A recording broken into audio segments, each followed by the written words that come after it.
بسم اللہ الرحمن الرحیم 24ویں سپارے کا یہاں سے 12واں رکوع شروع ہوتا ہے اور سورۃ المؤمن کا 7واں رکوع شروع ہوتا ہے۔ اللہ تبارک و تعالی ارشاد فرماتا ہے اللہ الذی جعل لکم اللیل، اللہ تبارک و تعالیٰ نے تمہارے لیے رات کو بنایا، لِتَسْكُنُوا فِيهِ، تاکہ تم اس میں آرام کرو، وَالنَّهَارَ مُبْصِرًا، اور دن کو بنایا روشن، رات آرام کرنے کے لیے اور دن روشن ہے کہ اس میں کام کاج کیے جائیں۔ ان اللہ لذو فضل علی الناس، بے شک اللہ تبارک و تعالی لوگوں پر بہت مہربانی فرمانے والا ہے، فضل فرمانے والا ہے، ولکن اکثر الناس لا یشکرون، لیکن اکثر لوگ شکر نہیں کرتے۔ یعنی یہ اللہ تبارک و تعالی کی ہزارہا لاکھا نعمتوں میں سے ایک نعمت یہ بھی ہے کہ اللہ تبارک و تعالیٰ نے رات کو پرسکون بنایا کہ انسان دن بھر کام کاج کرتا ہے، تھک جاتا ہے، رات کو سوتا ہے تو اس کی تمام تھکاوٹ دور ہو جاتی ہے اور صبح پھر وہ کام کرنے کے لیے تازہ دم ہو جاتا ہے۔ تو یہ بھی اللہ تبارک و تعالیٰ کا کرم ہے کہ اللہ تبارک و تعالیٰ نے انسان کے لیے ہزاروں جو نعمتیں پیدا کی ہیں، ان میں سے یہ رات اور دن کا بدل بدل کے آنا، کہ دن ہے اس میں روشنی ہوتی ہے، انسان کام کاج کرتا ہے، رات میں اندھیرا ہوتا ہے، پرسکون ہوتی ہے، اس میں آدمی اپنی تھکاوٹ کو دور کرتا ہے، سو جاتا ہے اور صبح کام کے لیے پھر وہ تازہ دم ہو جاتا ہے۔ تو رات ہے آرام کرنے کے لیے اور دن ہے کام کاج کرنے کے لیے۔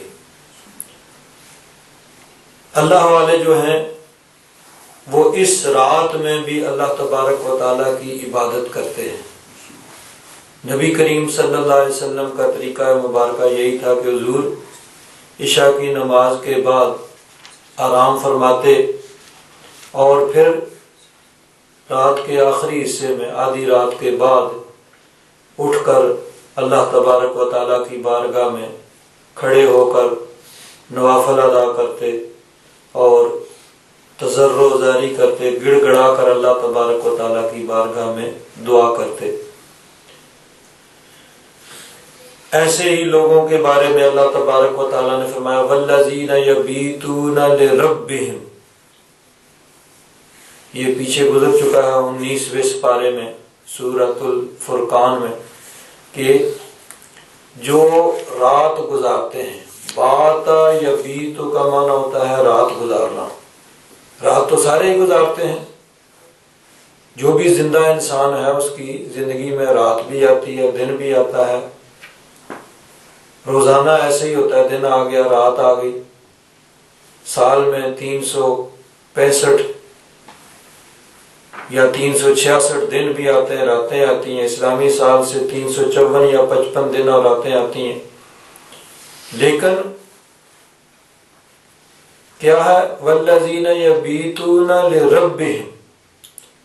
وہ اپنے رب کے لیے راتیں گزارتے ہیں، باقی جو ہے وہ اپنے لیے رات گزارتے ہیں، اور وہ رات گزارتے ہیں اپنے رب کے لیے سجدا و قیاما، سجدہ کرتے ہوئے اور قیام کرتے ہوئے۔ تو یہ اللہ کے پیاروں کی نشانی ہے کہ وہ اللہ تبارک و تعالیٰ کی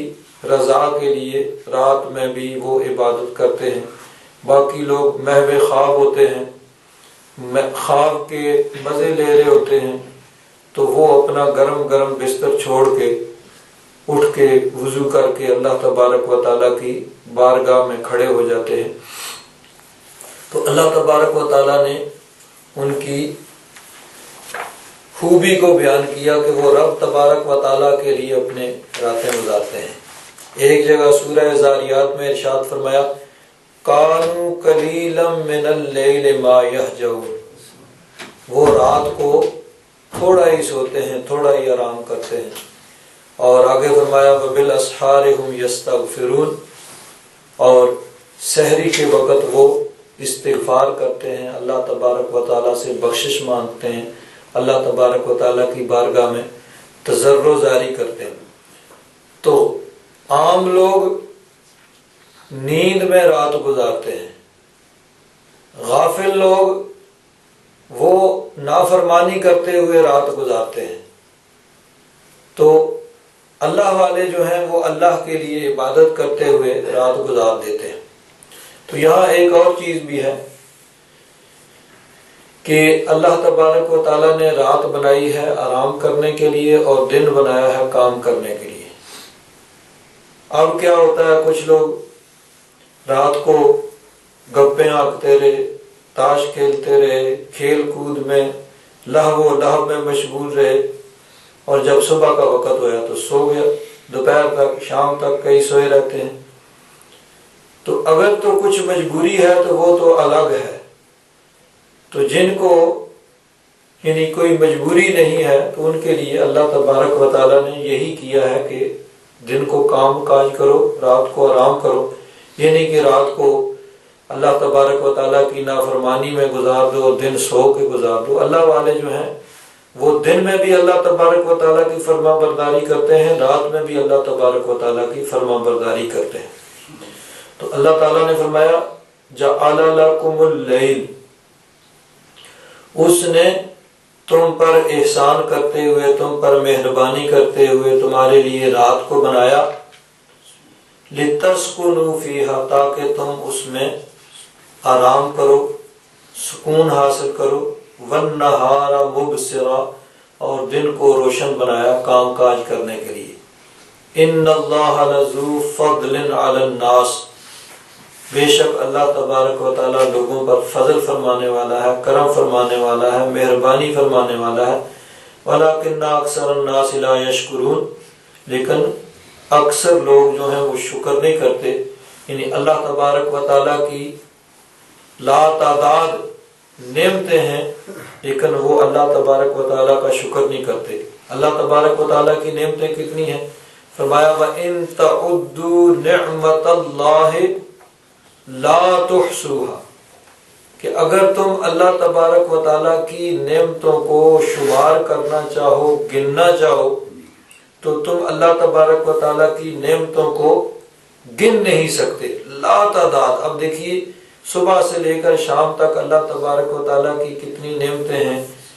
ہر سانس اندر جاتا ہے یہ بھی اللہ تبارک و تعالیٰ کی نعمت ہے، سانس باہر آتا ہے یہ بھی اللہ تعالیٰ کی نعمت ہے، کیونکہ اندر اگر سانس نہ جائے تو انسان کی موت واقع ہو جائے گی، اندر سے باہر نہ آئے تو پھر بھی موت واقع ہو جائے گی۔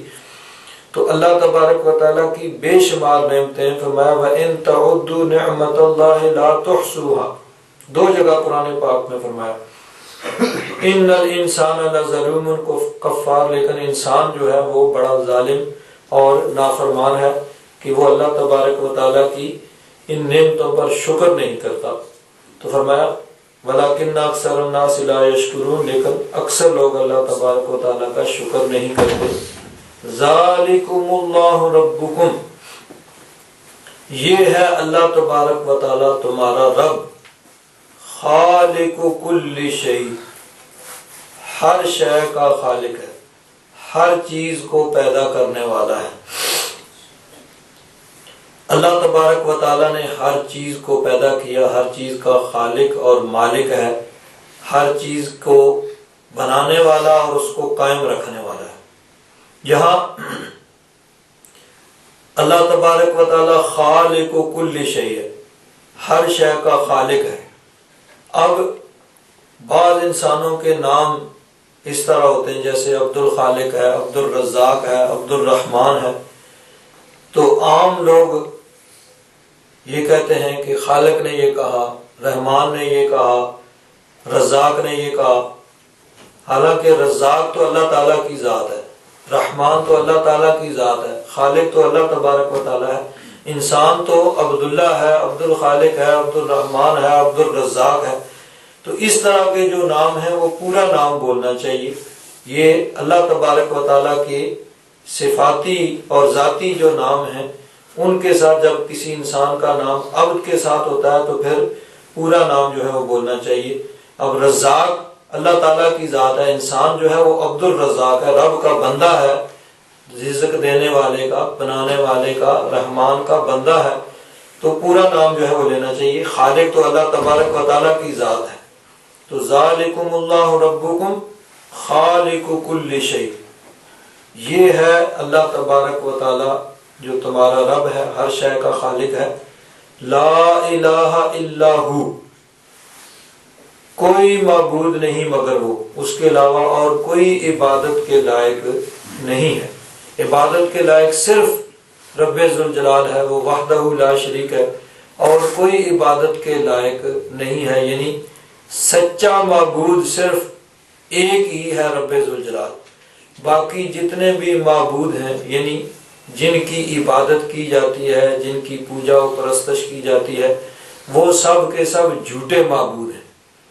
چاہے وہ لکڑی اور پتھر کے بنے ہوئے بت ہوں، سونے چاندی کے بنے ہوئے بت ہوں، چاہے وہ سورج چاند ستارے ہوں، چاہے وہ درخت ہوں، چاہے جانور ہوں، بندر ہو، شیر ہو، سانپ ہو، گائے ہو، یا کوئی زندہ یا مردہ انسان ہو، کوئی قبر ہو،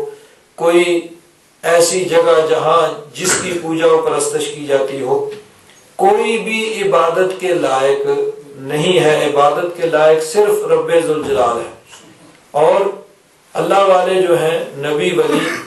وہ تو آئے دنیا میں اس لیے ہیں کہ جو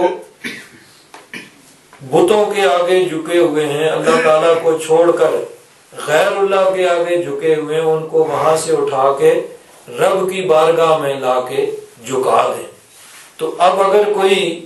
بدبخت کسی ولی کی، کسی نبی کی قبر پہ جا کے سجدہ کرتا ہے، عبادت کرتا ہے،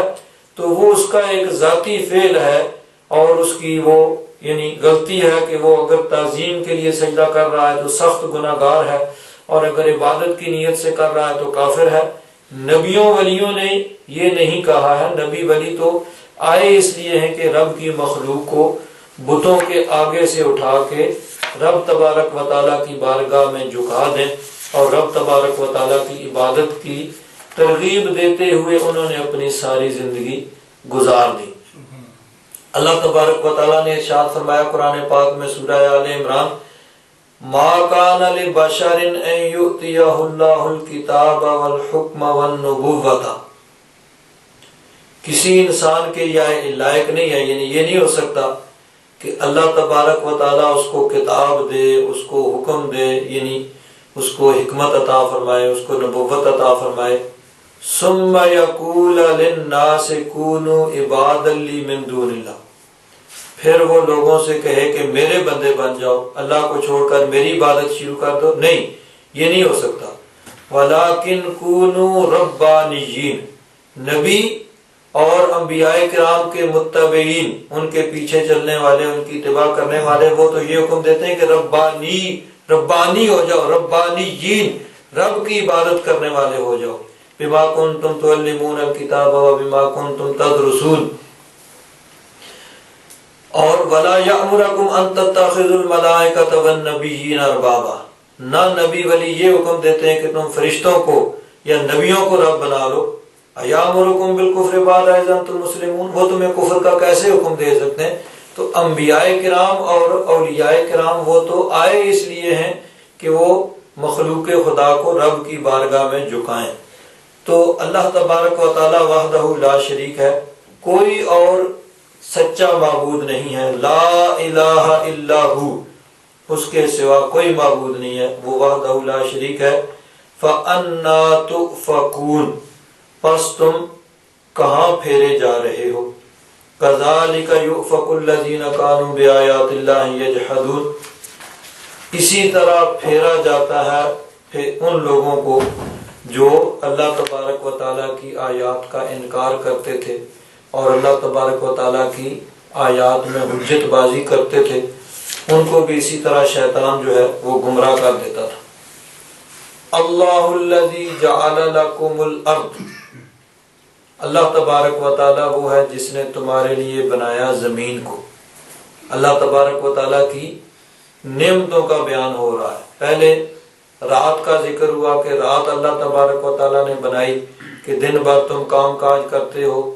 تو رات پرسکون آرام کے لیے بنائی، رات کو آرام کرتے ہو، تھکاوٹ دور ہو جاتی ہے، تم تازہ دم ہو کے اگلے دن کے لیے پھر کام کے لیے تیار ہو جاتے ہو۔ آپ فرمایا کہ اللہ تبارک و تعالیٰ وہ ہے جس نے تمہارے لیے زمین کو پیدا کیا قرارن،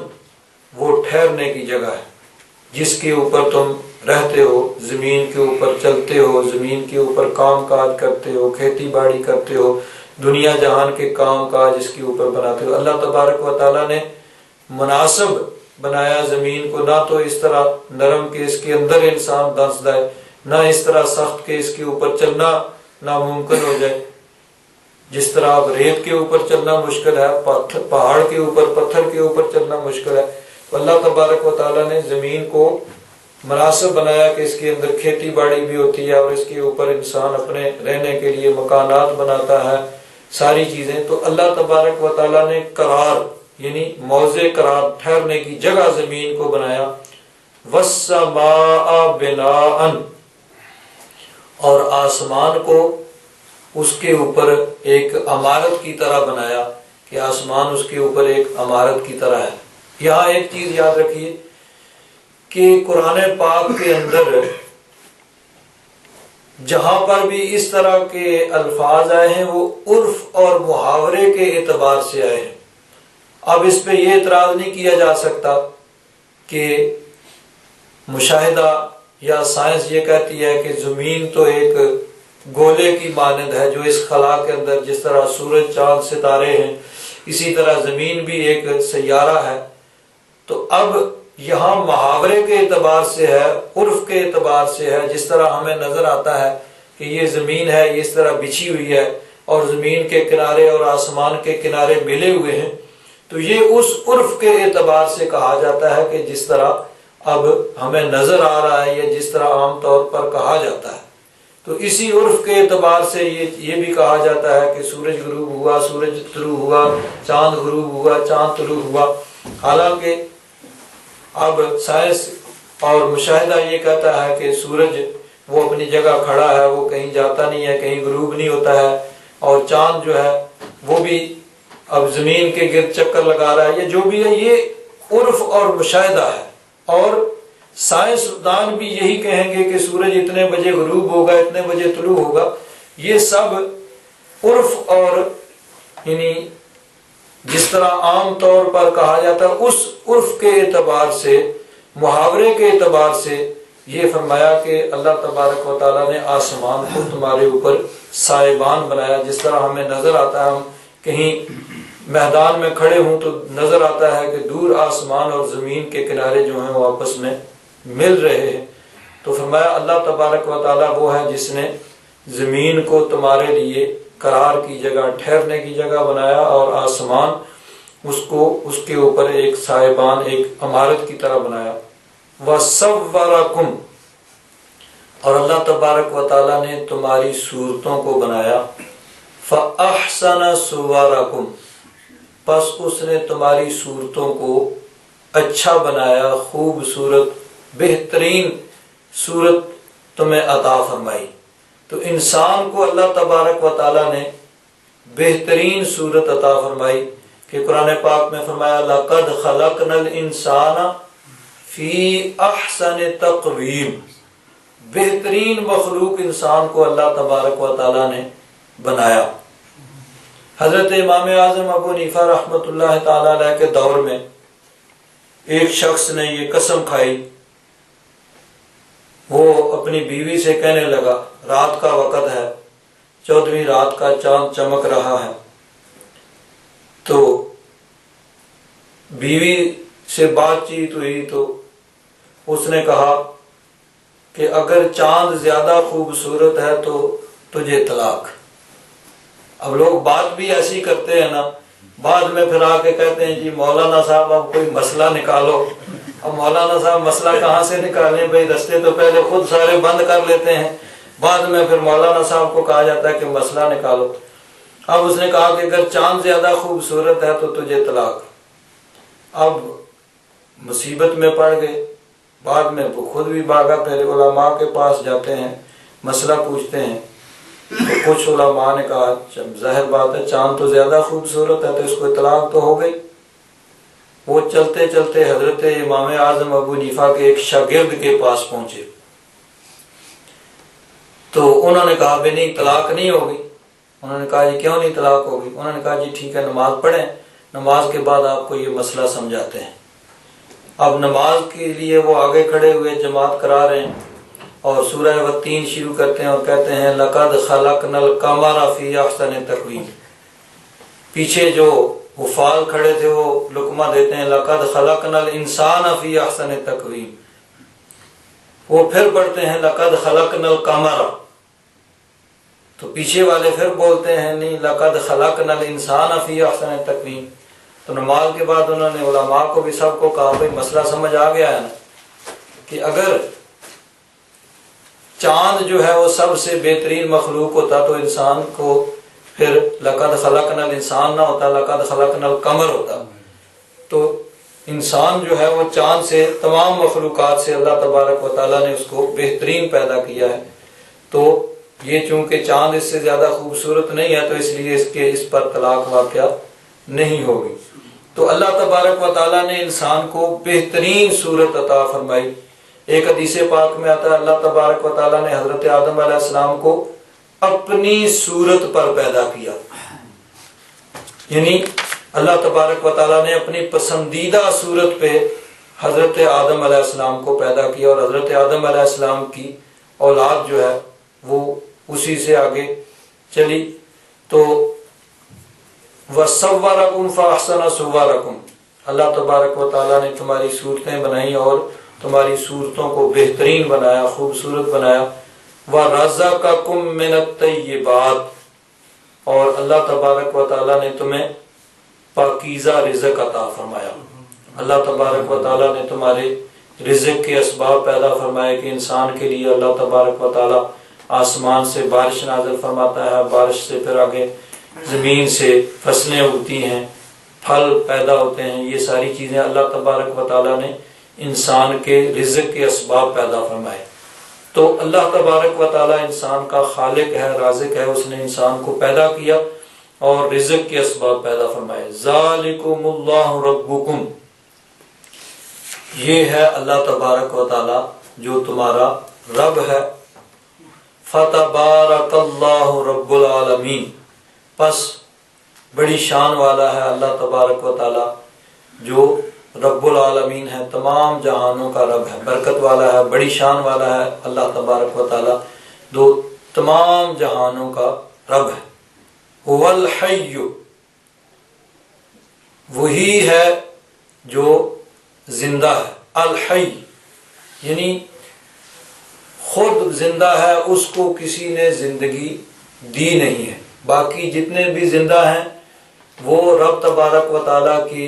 عطا سے، رب تبارک و تعالیٰ کے دینے سے زندہ ہیں. انہیں رب تبارک و تعالیٰ نے زندگی دی ہے تو وہ زندہ ہیں. جب اللہ تبارک و تعالیٰ انہیں موت دے گا تو وہ سب کے سب مر جائیں گے. تو حقیقی اور خود بخود جو زندگی وہ صرف رب تبارک و تعالیٰ کے لیے ہے کہ وہ اس کو کسی نے زندگی عطا نہیں کی. یہاں ایک بات قابل غور ہے کہ انسان بھی زندہ ہے اور رب تبارک و تعالیٰ بھی زندہ ہے. تو اب انسان وہ بھی زندہ ہے، رب بھی زندہ ہے، لیکن دونوں کی زندگی میں فرق ہے کہ انسان زندہ ہے رب تبارک و تعالیٰ کی عطا سے، کہ اللہ تبارک و تعالیٰ نے انسان کو زندگی عطا فرمائی ہے، اور رب تبارک و تعالیٰ کو کسی نے زندگی دی نہیں ہے، وہ خود بخود زندہ ہے. تو لفظ ایک ہی ہے لیکن اس کے یعنی مفہوم میں بڑا فرق ہے۔ اسی طرح دیکھیے اللہ تبارک و تعالی سمیع ہے، سننے والا ہے، بصیر ہے، دیکھنے والا ہے۔ انہ کان سمیعا بصیرا، انسان کے لیے بھی یہی لفظ استعمال ہوئے اور اللہ تبارک و تعالیٰ کے لیے بھی یہی لفظ استعمال ہوئے کہ انسان بھی سننے والا اور دیکھنے والا ہے، رب تبارک و تعالیٰ بھی سننے والا اور دیکھنے والا ہے۔ لیکن دونوں سننے اور دونوں دیکھنے میں بڑا فرق ہے کہ انسان سننے والا ہے رب کی عطا سے اور دیکھنے والا ہے رب کی عطا سے، اور رب تبارک و تعالیٰ ذاتی طور پر دیکھنے والا اور سننے والا، اس کو کسی نے سننے کی طاقت دی نہیں، دیکھنے کی طاقت دی نہیں، بلکہ وہ سب کو سننے اور دیکھنے کی طاقت دینے والا ہے۔ تو معلوم ہوا کہ لفظ ایک ہونے سے شرک نہیں ہو جاتا کہ انسان بھی زندہ ہے، انسان بھی سننے والا ہے، انسان بھی دیکھنے والا ہے، تو رب تبارک و تعالیٰ بھی زندہ ہے، رب تبارک و تعالیٰ بھی سننے والا ہے، دیکھنے والا ہے۔ لفظ ایک ہے، لیکن لفظ ایک ہونے سے شرک لازم نہیں آیا۔ شرک لازم اس وقت آئے گا کہ انسان کو اسی طرح زندہ سمجھا جائے جس طرح رب تبارک و تعالیٰ الحی ہے، اور انسان کو بھی اسی طرح سمیع سننے والا سمجھا جائے جس طرح رب تبارک و تعالیٰ سمیع ہے، اور انسان کو بھی اسی طرح دیکھنے والا کہا جائے جس طرح رب تبارک و تعالیٰ بصیر ہے، دیکھنے والا، تب شرک لازم آئے گا۔ تو نبی کریم صلی اللہ علیہ وسلم کو اللہ تبارک و تعالیٰ نے بڑی شان عطا فرمائی۔ اللہ تبارک و تعالیٰ نے حضور نبی کریم صلی اللہ علیہ وسلم کو علم غیب عطا فرمایا، حضور نبی کریم صلی اللہ علیہ وسلم کو اختیارات عطا فرمائے۔ بعض لوگ کہتے ہیں شرک لازم آ گیا۔ شرک لازم تب آئے گا کہ نبی کریم صلی اللہ علیہ وسلم کو بھی اسی طرح غیب جاننے والا کہا جائے جس طرح رب تبارک و تعالیٰ ہے۔ تو حضور اس طرح نہیں ہے، بلکہ حضور رب کی عطا سے غیب کو جاننے والے ہیں، اور رب تبارک و تعالیٰ ذاتی طور پر ہر چیز کا عالم ہے، اور حضور رب تبارک و تعالیٰ کی عطا سے جاننے والے ہیں کہ حضور نبی کریم صلی اللہ علیہ وسلم کے پاس جتنا علم ہے وہ رب تبارک و تعالیٰ کا عطا کرتا ہے۔ اعلیٰ حضرت فاضل بریلوی رضی اللہ تعالیٰ عنہ نے فرمایا کہ اگر ذرہ برابر بھی، ایک ذرے کے برابر بھی کوئی حضور نبی کریم صلی اللہ علیہ وسلم کا علم ذاتی مانے گا تو وہ کافر ہو جائے گا۔ حضور نبی کریم صلی اللہ علیہ وسلم کا علم رب تبارک و تعالیٰ کا عطا کردہ ہے، لیکن کتنا ہے وہ ہماری سمجھ سے وراء الورا ہے، ہماری عقل وہاں تک نہیں پہنچ سکتی۔ جتنا رب تبارک و تعالیٰ نے چاہا اتنا عطا فرما دیا۔ حضور نبی کریم صلی اللہ علیہ وسلم کو اللہ تبارک و تعالیٰ نے مختار بنایا۔ رب تبارک و تعالیٰ بھی مختار ہے، حضور بھی مختار ہے، لیکن حضور رب کی عطا سے مختار ہیں کہ رب تبارک و تعالیٰ نے اختیارات اپنے محبوب کو عطا فرمائے۔ تو حضور مختار ہیں رب کی عطا سے، اور رب تبارک و تعالیٰ اپنی ذاتی اعتبار سے وہ مختار ہے۔ تو جب لفظ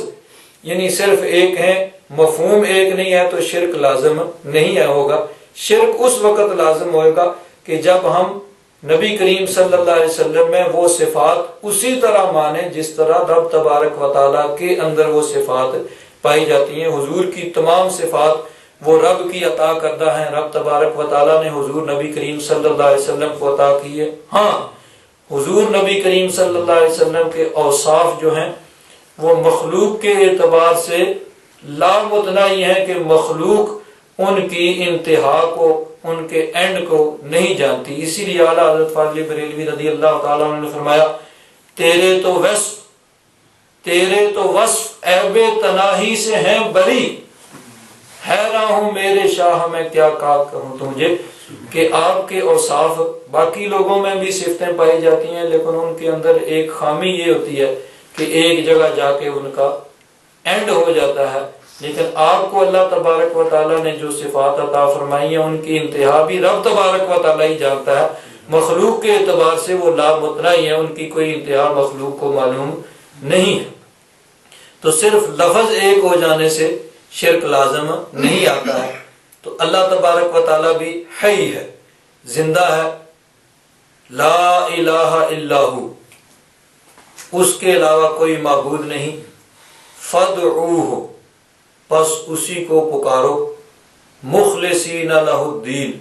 خالص کرتے ہوئے اسی کے لیے عبادت کو، الحمدللہ رب العالمین،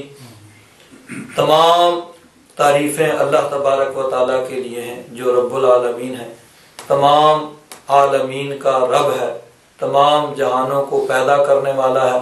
اور تمام جہانوں کو وہ رزق دینے والا ہے۔ اللہ تبارک و تعالیٰ نے یہاں بھی فرمایا فَادْعُوهُ، تم اللہ تبارک و تعالیٰ کو پکارو، اس سے دعا مانگو۔ اس سے پیچھے جو ہے پچھلے رکوع کی آخری جو آیت ہے اس میں بھی فرمایا وَقَالَ رَبُّكُمُ ادْعُونِي، تمہارا رب یہ فرماتا ہے کہ تم مجھ سے دعا کرو، مجھ سے مانگو، میری عبادت کرو، استجب لکم، میں تمہاری التجا کو قبول فرماؤں گا۔ تو اللہ تبارک و تعالیٰ نے دعا کا حکم دیا ہے، دعا جو ہے یہ بھی عبادت ہے۔ تو اب رب تبارک و تعالیٰ نے مانگنے کا حکم دیا کہ تم مجھ سے مانگو، مجھ سے دعا کرو۔ بعض احادیث مبارکہ میں اس طرح آتا ہے، مثلا ایک حدیث پاک ہے کہ نبی کریم صلی اللہ علیہ وسلم نے ارشاد فرمایا، حضرت ابو سعید خدری رضی اللہ تعالیٰ عنہ بیان کرتے ہیں کہ رسول اللہ صلی اللہ علیہ وسلم نے ارشاد فرمایا، اللہ عز و جل ارشاد فرماتا ہے، یعنی یہ حدیث قدسی ہے کہ رب تبارک و تعالیٰ کا فرمان ہے اور حضور نبی کریم صلی اللہ علیہ وسلم اس کو روایت کر رہے ہیں، یعنی جس میں یہ وضاحت ہو کہ یہ رب تبارک و تعالیٰ کا فرمان ہے، اس کو حدیث قدسی کہا جاتا ہے۔ ویسے تو تمام احادیث جو ہیں وہ رب کا فرمان ہے کہ حضور نبی کریم صلی اللہ علیہ وسلم اپنی مرضی سے تو بولتے ہی نہیں ہیں، جو کچھ ہوتا ہے وہ رب کی وحی ہوتی ہے۔ وما ينطق عن الهوى، حضور اپنی خواہش سے نہیں بولتے، ان هو الا وحی یوحی، یہ تو وحی ہوتی ہے جو ان کی طرف کی جاتی ہے۔ لیکن جہاں پہ یہ وضاحت ہو، بیان کر دیا جائے کہ یہ رب کا فرمان ہے، اس کو پھر حدیث قدسی کہا جاتا ہے۔ اور اگر حضور فرمائے کہ یہ قرآن ہے تو اس کو قرآن، اگر یہ نہ فرمائے کہ یہ قرآن ہے بلکہ فرمائے رب تبارک و تعالیٰ نے یہ فرمایا تو اس کو حدیث قدسی کہا جاتا ہے۔ تو اللہ عز و جل ارشاد فرماتا ہے، جس شخص کو قرآن اور میرے ذکر کی مشغولیت نے مجھ سے سوال کرنے سے باز رکھا، اس کو میں سوال کرنے سے افضل عطا فرماؤں گا۔ یعنی وہ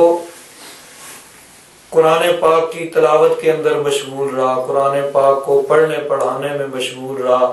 قرآن پاک کے اندر غور و فکر کرنے میں مشغول رہا، تو قرآن پاک میں مشغول رہا۔ یہاں پڑھنا بھی اور سمجھنا، سمجھانا، پڑھانا، یہ تمام اس میں آ جاتے ہیں، یعنی جس کو قرآن پاک نے مشغول رکھا۔ اب اس میں پڑھنا بھی آ جاتا ہے، پڑھانا بھی آ جاتا ہے، سمجھنا بھی آ جاتا ہے، سمجھانا بھی آ جاتا ہے، اس میں تدبر کرنا، غور و فکر کرنا، یہ ساری چیزیں اس کے اندر آ جاتی ہیں۔ اور فرمایا میرے ذکر نے جس کو اور قرآن پاک نے جس کو مشغول رکھا مجھ سے سوال کرنے سے، میں اس کو سوال کرنے سے افضل عطا فرماؤں گا۔ اور اللہ تبارک و تعالیٰ کے کلام کو باقی کلاموں پر ایسی فضیلت ہے جیسے اللہ تبارک و تعالیٰ کو تمام مخلوق پر فضیلت حاصل ہے۔ تو اب یہاں فرمایا کہ مجھ سے دعا کرو، اور حدیث پاک میں ہے کہ جس کو قرآن پاک اور ذکر نے مشغول رکھا دعا کرنے سے، اللہ تبارک و تعالیٰ فرماتا ہے میں اس کو بہتر عطا فرماؤں گا۔ تو دونوں چیزوں کی اپنی اپنی جگہ فضیلت ہے۔ اگر کوئی دعا کے اندر مشغول رہے گا، دعا بھی ذکر ہے، یہ بھی اللہ تبارک و تعالیٰ نے حکم دیا ہے۔ اور اگر کوئی اس طرح اور دینی کاموں کے اندر مشغول رہتا ہے، قرآن پاک کی تلاوت، قرآن پاک کو پڑھنے پڑھانے میں، سمجھنے سمجھانے میں، قرآن پاک کے اندر غور و فکر کرنے کے اندر مشغول رہتا ہے، تو یہ بھی اللہ تبارک و تعالیٰ کا ذکر ہے، اور اللہ تبارک و تعالیٰ اس سے بھی اس کو وہی عطا فرما دے گا، بلکہ اس سے بہتر عطا فرما دے گا جو وہ دعا یعنی کرے گا۔ دعا کرنے سے بہتر اس کو اللہ تبارک و تعالیٰ عطا فرما دیتا ہے۔ تو دونوں چیزوں کی اپنی اپنی جگہ اہمیت ہے۔ ذکر کے بارے میں ایک حدیث پاک میں آتا ہے، حضرت ابو ہریرہ رضی اللہ تعالیٰ عنہ ارشاد فرماتے ہیں کہ نبی کریم صلی اللہ علیہ وسلم نے ارشاد فرمایا، جس شخص نے ایک دن میں 100 مرتبہ پڑھا سبحان اللہ و بحمدہ، یہ بڑا مختصر سا کلمہ ہے سبحان اللہ و بحمدہ، تو 100 مرتبہ دن میں پڑھے گا تو اللہ تبارک و تعالیٰ اس کے گناہ مٹا دے گا، اس کے گناہ مٹا دیے جائیں گے، خواہ اس کے گناہ سمندر کی جھاگ سے بھی زیادہ ہو۔ تو ذکر، تلاوت، یہ بھی اللہ تبارک و تعالیٰ کا پسند ہے، اور دعا کرنا یہ بھی اللہ تبارک و تعالیٰ کو پسند ہے۔ جس طرح انسان جس چیز میں بھی مشغول ہوگا اللہ تبارک و تعالیٰ اس پر کرم اور فضل فرمائے گا۔ قرآن پاک کے دیکھیے، قرآن پاک کی فضیلت یہ ہے کہ قرآن پاک کا ایک لفظ پڑھنا، یہ اس کا اللہ تبارک و تعالیٰ ایک حرف پہ 10 نیکیاں عطا فرماتا ہے۔ حضور نبی کریم صلی اللہ علیہ وسلم نے ارشاد فرمایا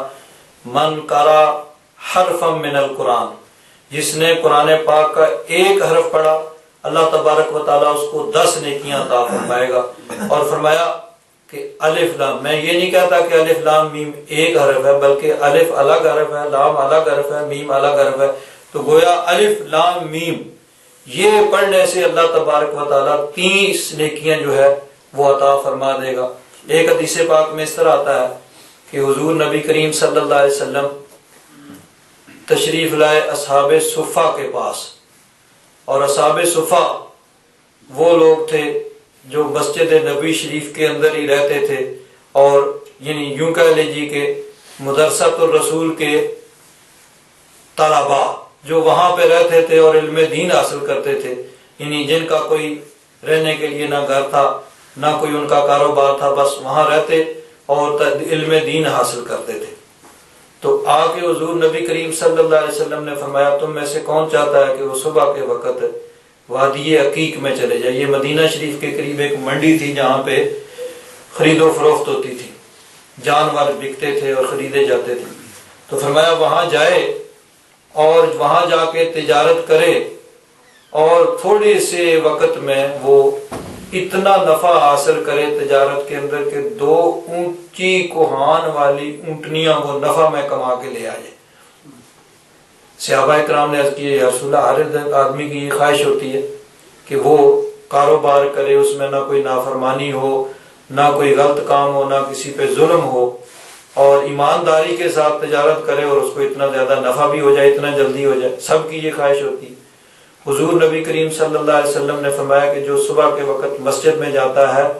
2 آیتیں سیکھ لیتا ہے یا کسی کو سکھا دیتا ہے تو اس کے لیے وہ ان 2 اونٹنیوں سے بہتر ہے، اور اگر 3 آیتیں سیکھتا ہے یا سکھاتا ہے تو 3 اونٹنیوں سے بہتر۔ اسی طرح جتنی آیتیں زیادہ وہ سیکھے گا سکھائے گا وہ اتنی ہی زیادہ اونٹنیوں سے بہتر ہوں گی۔ تو بہرحال دونوں چیزیں جو ہیں، دونوں کی اہمیت اپنے جگہ پہ ہے۔ اللہ تبارک و تعالیٰ نے دونوں چیزیں جو ہیں وہ اہم ہیں۔ اگر کوئی دعا کرتا ہے تو یہ بھی اللہ تبارک و تعالیٰ کو پسند ہے، اگر کوئی ذکر کے اندر مشغول رہتا ہے اور وہ قرآن پاک کی تلاوت میں، پڑھنے میں، پڑھانے میں، سمجھنے سمجھانے میں مشغول رہتا ہے تو یہ بھی اللہ تبارک و تعالیٰ کو پسند ہے۔ اللہ تبارک و تعالیٰ اس کو اپنی جناب سے ہی عطا فرما دے گا۔ ایک حدیث پاک میں اس طرح آتا ہے، حضرت ابی بن کعب رضی اللہ تعالیٰ عنہ نبی کریم صلی اللہ علیہ وسلم کی بارگاہ میں عرض کرتے ہیں یا رسول اللہ، یا حبیب اللہ، میں کثرت کے ساتھ درود پاک پڑھتا ہوں،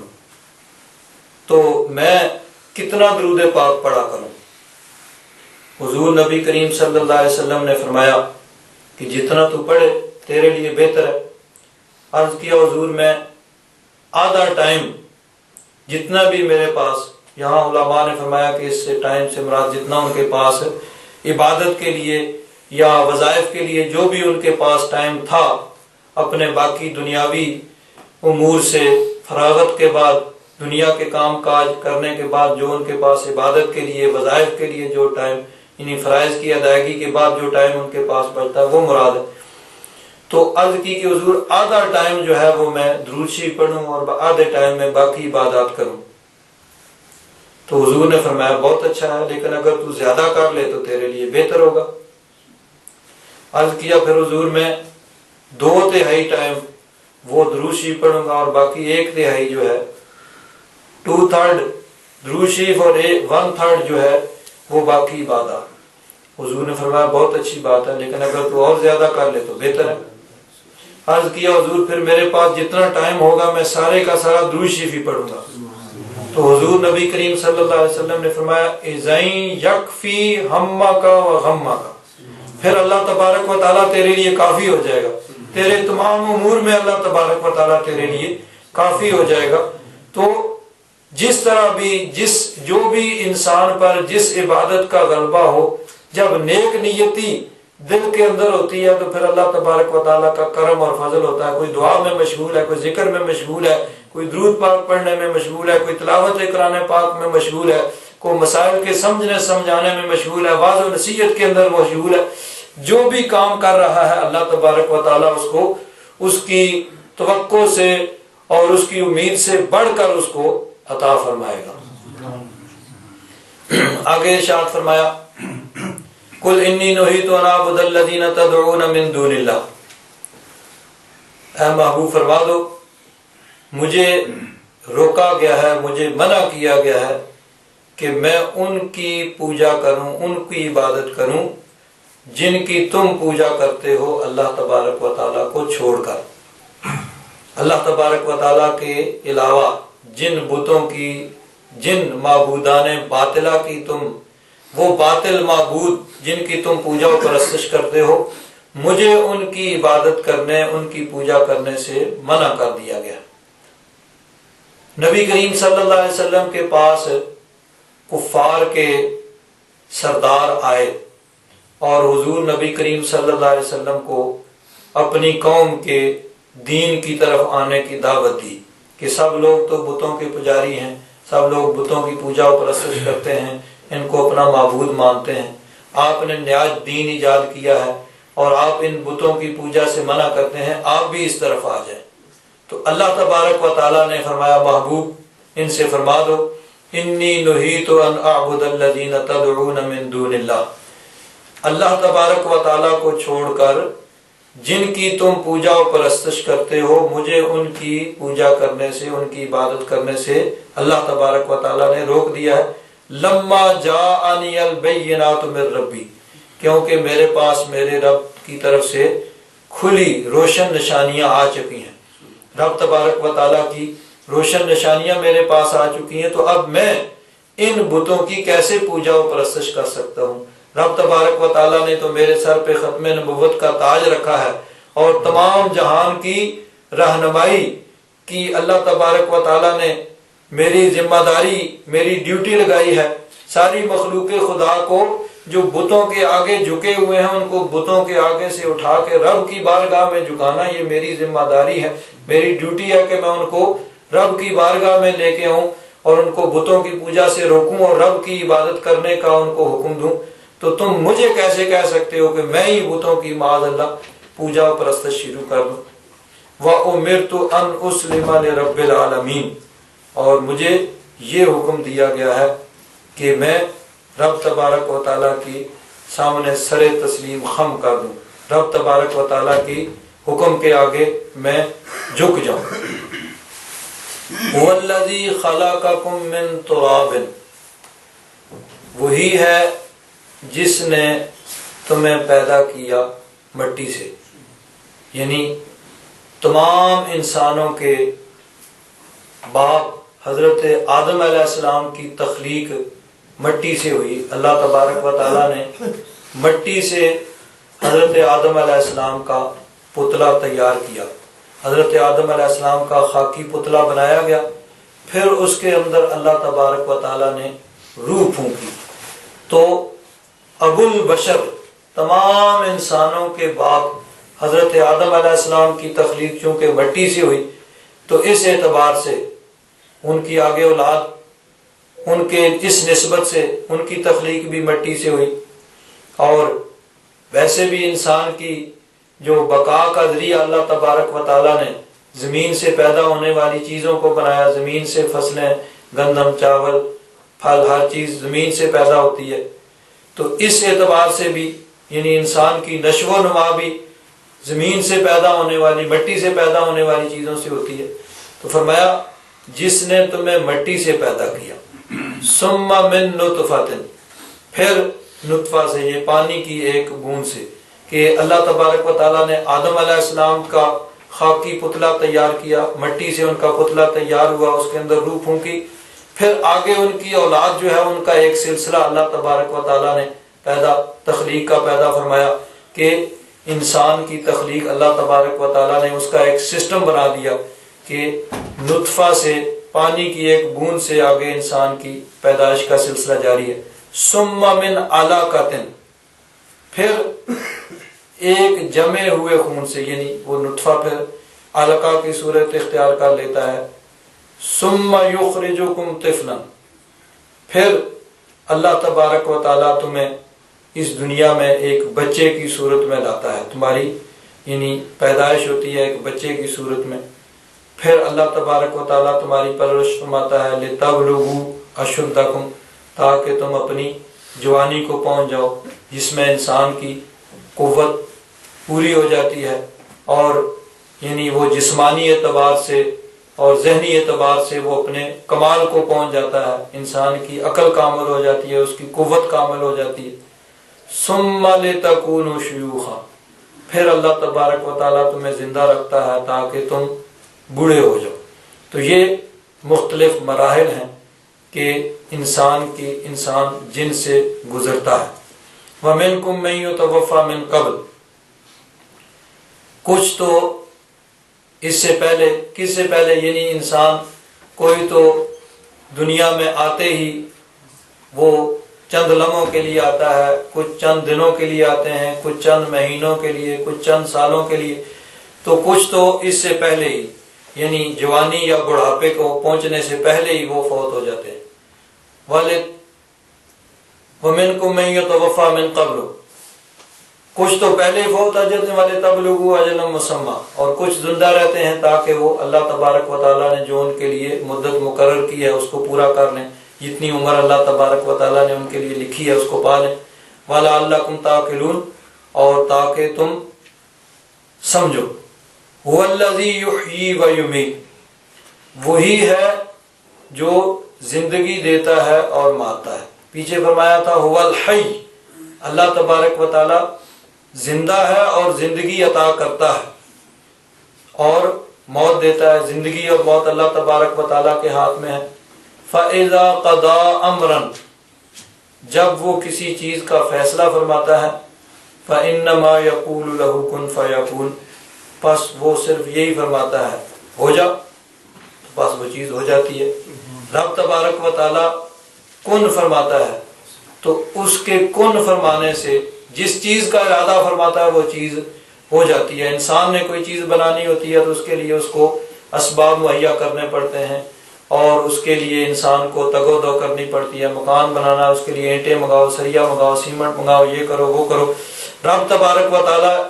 ان اسباب کا پابند اور تابع نہیں ہے۔ اللہ تبارک و تعالیٰ جس چیز کو پیدا کرنا چاہتا ہے کن فرماتا ہے۔ زمینوں آسمانوں کو، ہر چیز کو اللہ تبارک و تعالیٰ نے لفظ کن سے پیدا فرمایا۔ یہاں ایک چیز قابل غور ہے، یہ جو پیچھے والی آیت ہے، اس میں انسان کی پیدائش کے مختلف مراحل کا اللہ تبارک و تعالیٰ نے ذکر کیا۔ قرآن پاک میں اور بھی کئی مقامات پہ اسی چیز کو اللہ تبارک و تعالیٰ نے بیان فرمایا ہے۔ سورۃ المؤمنون 18ویں سپارے کا پہلا رکوع ہے کہ اللہ تبارک و تعالیٰ نے ارشاد فرمایا وَلَقَدْ خَلَقْنَا الْإِنسَانَ مِنْ صُلَالَةٍ مِّن طِينٍ، پہلے آدم علیہ السلام کی پیدائش جو ہے وہ ایک گوندی ہوئی مٹی سے ہوئی۔ ثُمَّ جَعَلْنَاهُ نُطْفَةً فِي قَرَارٍ مَّكِينٍ، آگے جو انسانوں کی پیدائش کا سلسلہ شروع ہوا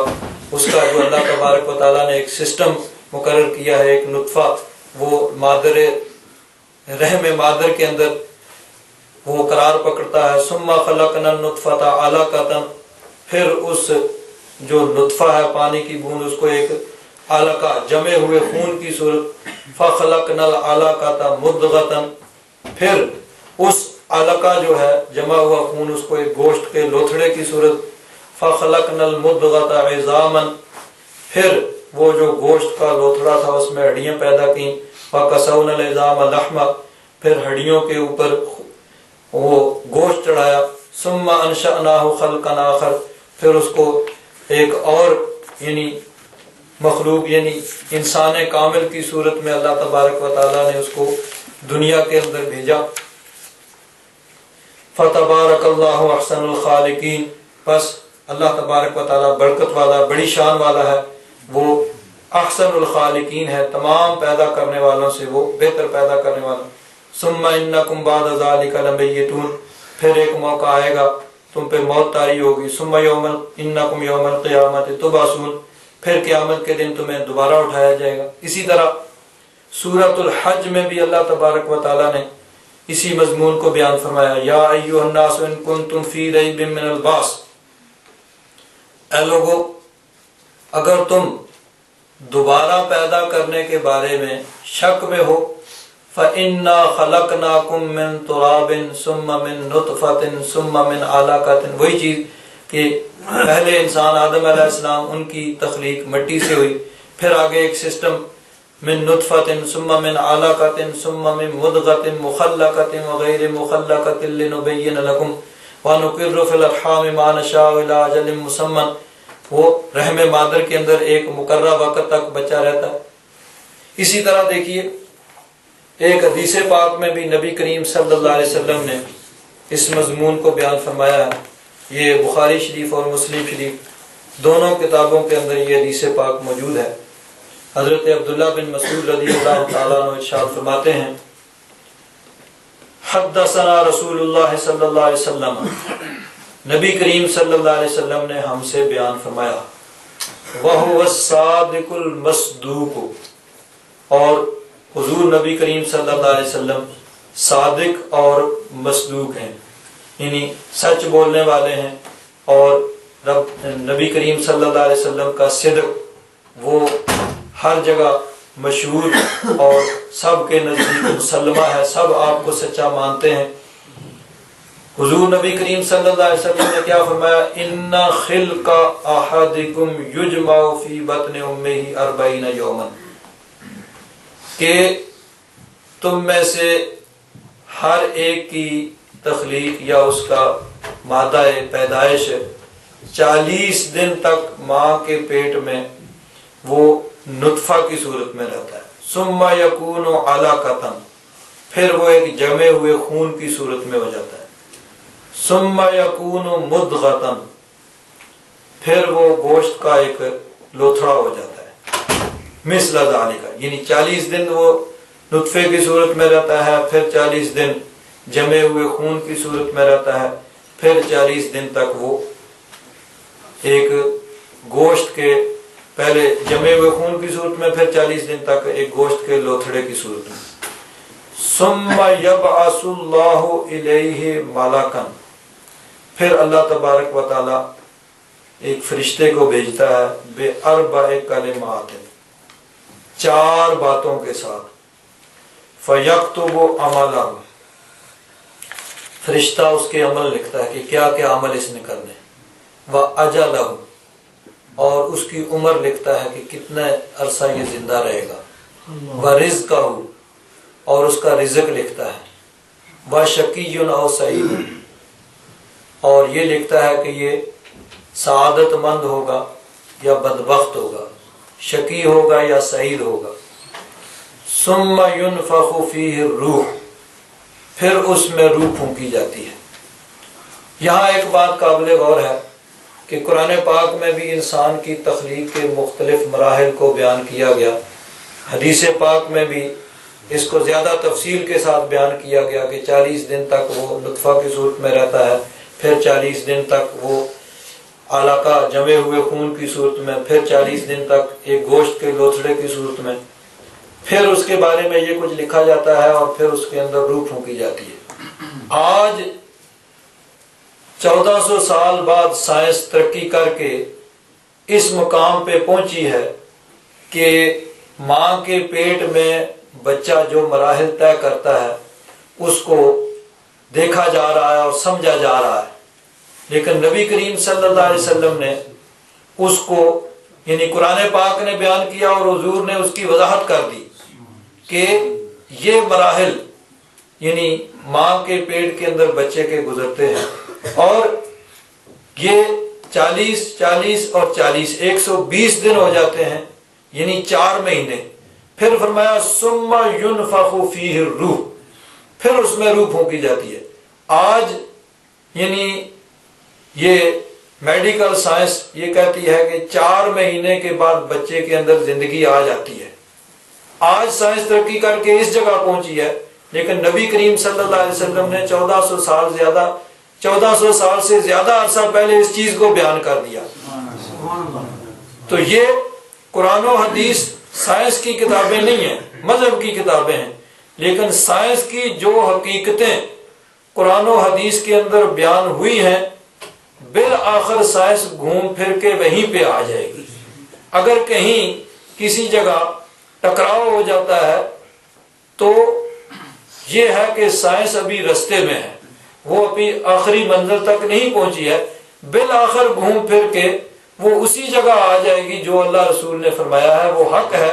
اگر کہیں ٹکراؤ ہو رہا ہے تو وہ یہی ہے کہ سائنس ابھی اپنی منزل پہ نہیں پہنچی ہے، وہ بھی رستے میں ہے۔ جب اپنی آخری منزل میں پہنچے گی تو پھر وہی اسی کو مان لے گی اور اسی کو حق اور سچ کہے گی جو اللہ رسول کا فرمان ہے۔ تو جو نبی کریم صلی اللہ علیہ وسلم نے 1400 سال سے زیادہ عرصہ پہلے فرمایا تھا، آج سائنس اس کی جو ہے وہ تصدیق کر رہی ہے۔ اس حدیث پاک میں آگے نبی کریم صلی اللہ علیہ وسلم نے یہ بھی ارشاد فرمایا، ایک تو یہ کہ ابھی بچہ جو ہے وہ 9 مہینے میں پیدا ہوتا ہے، 4 مہینے اس کے گزرے ہیں، 5 مہینے ابھی اس کے پیدائش میں بھی ہیں، باقی ہیں، تو اس کے لیے اس کا عمل جو ہے وہ لکھ دیا گیا، کیا کیا اس نے عمل کرنا ہے، اس کی عمر بھی لکھ دی گئی اور اس کا رزق بھی لکھ دیا گیا، اور اس کا سعادت مند ہونا یا اس کا بدبخت ہونا یہ بھی اس وقت لکھ دیا گیا۔ یعنی لوح محفوظ میں تو پہلے ہی لکھا ہوا ہے، اب فرشتے کو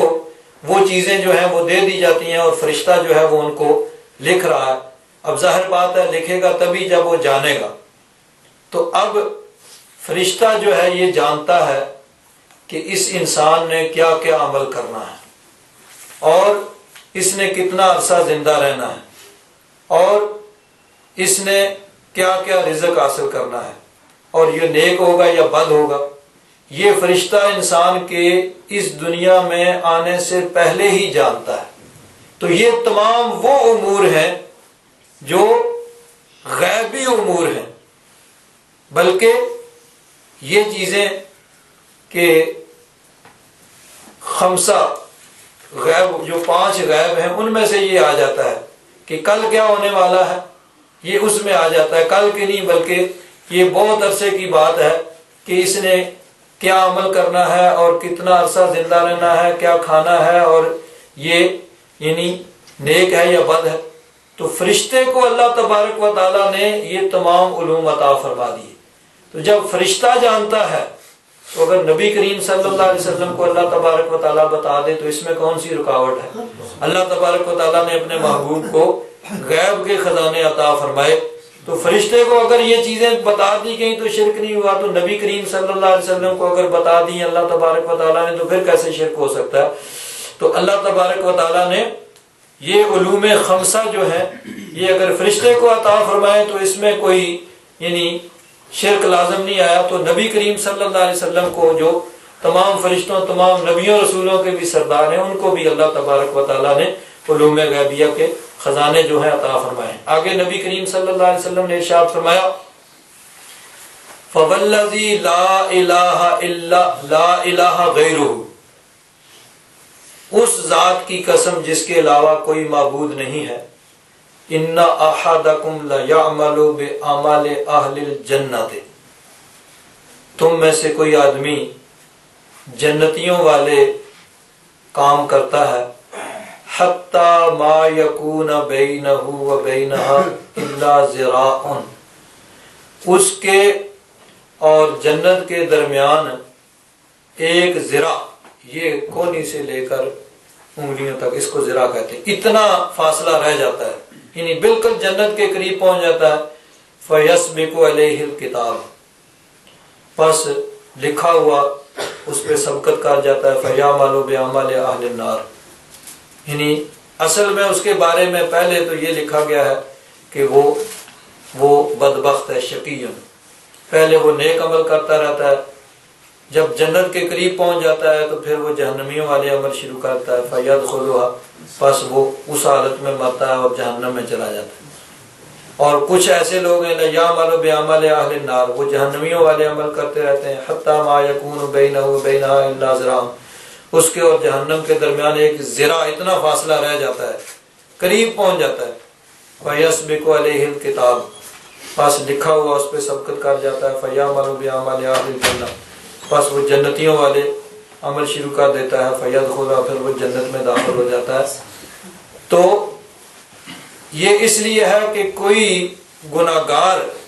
وہ اللہ تعالیٰ کی رحمت سے نا امید نہ ہو جائے۔ اللہ تبارک و تعالیٰ توبہ کو قبول فرمانے والا ہے۔ جب بھی کوئی صدقے دل سے اللہ تبارک و تعالیٰ کی بارگاہ میں توبہ کرتا ہے تو اللہ تبارک و تعالیٰ اس کی توبہ کو قبول فرماتا ہے اور اللہ تبارک و تعالیٰ اس کے گناہوں کو معاف فرماتا ہے۔ تو کوئی گناہگار نا امید نہ ہو اور کوئی نیکوکار متکبر اور غرور بھی نہ ہو جائے کہ میں تو بڑا نمازی ہوں، میں نے یہ کیا ہے، میں نے یہ کیا ہے، بلکہ ہر وقت اللہ تبارک و تعالیٰ سے ڈرتے رہنا چاہیے اور اللہ تبارک و تعالیٰ سے یہی دعا کرنی چاہیے کہ یا مولا ہمیں سعادت مند ہی بنا، اپنا مطیع اور فرما بردار بنا۔ تو یہ اس لیے ہے کہ کوئی گناہگار وہ نا امید نہ ہو اور کوئی نیکوکار وہ تکبر اور غرور نہ کرے کہ میں تو بڑا نیک ہوں، میں سیدھا جنت میں چلا جاؤں گا۔ ہر وقت ڈرتے رہنا چاہیے اور یہ دعا کرنی چاہیے کہ مولا خاتمہ بالخیر فرما، نیکی پہ اور خوش عقیدگی پہ، صحیح عقیدے اور صحیح عمل پہ ہمیں زندہ رکھ اور اسی پہ یا رب ذوالجلال ہمیں موت عطا فرما۔ اللہ تبارک و تعالی ہم سب پہ اپنا فضل اور کرم۔